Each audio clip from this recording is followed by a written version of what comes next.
que tem a ver com isso. Alguém perguntou, e quando o marido não quer conversar, né? Quando a gente sabe que tem um problema, mas o outro, ou pode ser esposa também, mas quando o marido não quer conversar, foi a pergunta. O que a gente pode estar fazendo?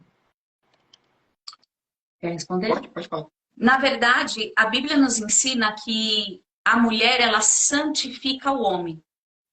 E muitas das vezes a gente só vai conseguir ganhar esse espaço que a gente tanto deseja, seja de falar, seja de tratar, muitas das vezes pela estratégia também bíblica, que é através do silêncio. A gente costuma dizer que o silêncio, muitas das vezes, com pequenas atitudes de amor, ela convence e constrange o outro.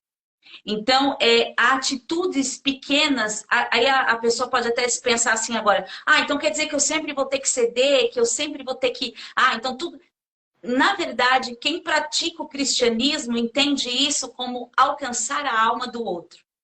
Então, antes de eu olhá-lo como marido, eu vou olhar como uma alma que eu preciso ganhar para o Senhor. Então, quando eu olho com o olhar da graça para aquela pessoa que está ao meu lado, o Senhor amplia em mim o amor. E automaticamente a minha atitude de amor constrange o outro. Que vai chegar uma hora que ele vai ceder. Então, eu digo que é uma somatória de atitudes. É um bom testemunho cristão, mostrando a diferença que a palavra está realizando na tua vida como mulher. Uma pitada de paciência, porque para esperar o tempo desse processo. E o mais forte de todos eles é a aplicação do amor, que vai gerar um constrangimento na pessoa e dizer, nossa, ela sempre me trata bem, sempre me trata bem. Poxa vida, deixa eu ouvir, vai. E aí a pessoa acaba cedendo, porque o amor, ele constrange. E automaticamente o amor, ele gera uma resposta. Tem umas mulheres que às vezes a gente fala assim, não fica cutucando o marido toda hora, cutucando, porque vai chegar uma hora que vai doer e ele vai dizer para você, para de me cutucar. E aí ele vai achar que você é chata e não que você está deliberadamente derramando amor. Então eu digo para essa pessoa, derrame amor. Derrame o amor de Cristo, o amor que te convenceu.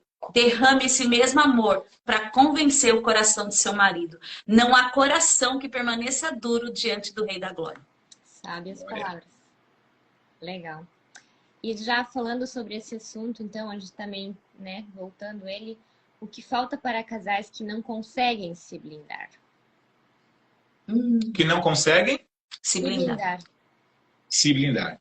Bom, acho que a melhor resposta, ela não dá para ter um padrão nessa resposta para aqueles que não conseguem se blindar, porque aí a gente vai partir de algumas premissas, que é o que a gente normalmente pergunta para os casais, no caso dessa pergunta, do porquê que eles não conseguem se blindar. Primeira pergunta é, eles sabem o que é se blindar? Primeira pergunta. Porque às vezes ele acha que é só fazer o meu trabalho como sacerdote e ela fazer o trabalho dela como a sábia que edifica o lar. Não é só isso. Não é só isso. Então a segunda pergunta é, por que eu não estou conseguindo me blindar? Porque, queridos, a maioria das vezes quando os problemas chegam até nós, a gente sempre vai... Sempre, a gente sempre vai querer investigar o que é que está acontecendo para que esse casal esteja com esse problema em questão, seja ele qual for. No caso dessa falta do cuidado com a blindagem dentro do casamento, nós entendemos que se ele não está sendo blindado, é porque a Bíblia não está sendo praticada dentro desse casamento.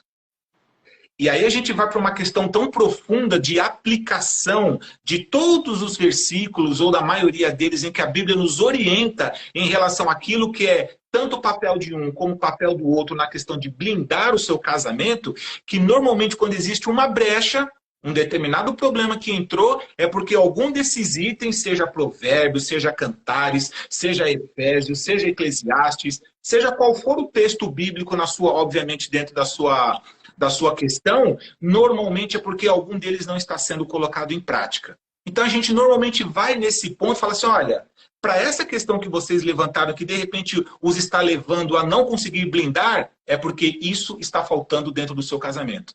E vou dizer para vocês que em 90% dos problemas que nós ajudamos os casais, é porque a comunicação não está sendo assertiva.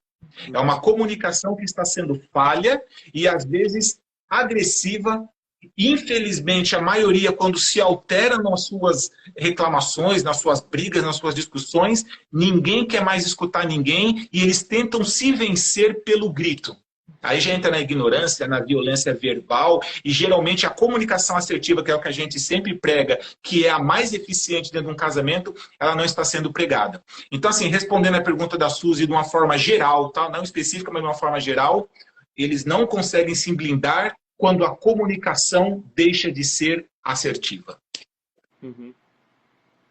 E como é que a gente pode ter uma comunicação mais assertiva? O que vocês aconselham agora de uma forma prática, né? O casal não consegue, o casamento não está bem, eles não conseguem conversar, só brigam, o que poderia estar melhorando? A comunicação assertiva, casal, de uma forma geral, o que é? A comunicação assertiva é aquela que você é objetivo no problema em questão, seja por parte do homem ou por parte da mulher, que é colocado de uma forma clara, sem desrespeitar o cônjuge, sem ser colocado de uma forma ameaçadora, sem ser colocado de uma forma que vai colocar a pessoa, seja ele ou seja ela, contra a parede, mas de uma forma que ela abra uma porta para a construção do futuro que vocês querem em relação a determinado problema. Então, é colocar o problema na mesa sem apontar os culpados. Ah, nós estamos passando por isso por causa de você. Não, é por causa de você. Mas se você não tivesse feito isso, não teria acontecido aquilo. Não, esquece isso. Porque o problema, ele já está ali. Ele precisa ser resolvido, mas ele já existe. Então, para que ele não fique pior, quando você usa dessa comunicação assertiva sem apontar o problema, mas o colocando de uma forma, olha, ele existe. O que nós podemos fazer para consertá-lo?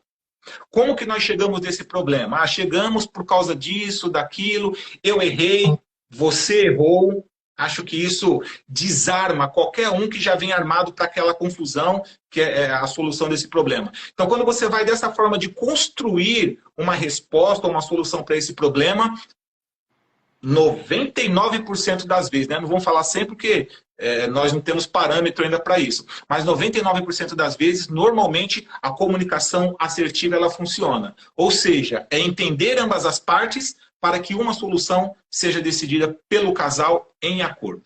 Um detalhe muito importante é que quando esse casal está conversando, o que está falando, fale com muita clareza, mas quem está ouvindo não fica na cabeça ali planejando. Deixa eu ver, ela falou isso, deixa eu ver como é que eu vou me defender. Ah, mas peraí, deixa eu ver como é que eu vou responder. Então, isso, quando você está no meio do diálogo, quando a tua cabeça e quando os teus olhos não estão fixos na pessoa, então, ao invés de você ouvir o que ela está dizendo, na verdade, você já está na tua mente se preparando de como que você vai se defender ou de como você vai jogar contra a pessoa. E isso é muito importante. Quem está ouvindo, de verdade, estar presente. Se fazer presente. No sentido de, ó, eu estou te ouvindo. E aí, quando terminar de ouvir, ao invés de ficar se defendendo e justificando, olhar para a pessoa e dizer assim, poxa vida, eu não havia pensado desta forma. Ou eu não via desta maneira. E contrapartida, quem ouviu dizer, olha, então, já que agora você me entendeu, agora eu vou colocar o meu ponto de vista.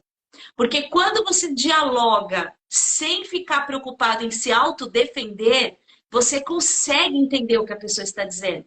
Agora, se a pessoa está falando e você já está preparando as respostas na sua mente, significa que você não ouviu nada do que a pessoa disse. E com certeza a comunicação vai continuar desastrosa. Então, ela só consegue ser assertiva quando ambos abrem o coração e se dispõem a ouvir, entender e tentar buscar a solução juntos. Não importa quem errou. O mais legal é, vamos se unir para consertar? Isso é o que vale.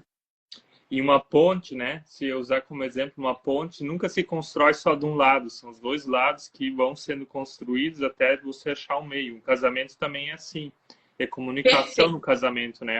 É a ponte que cada lado vai, digamos assim, construindo.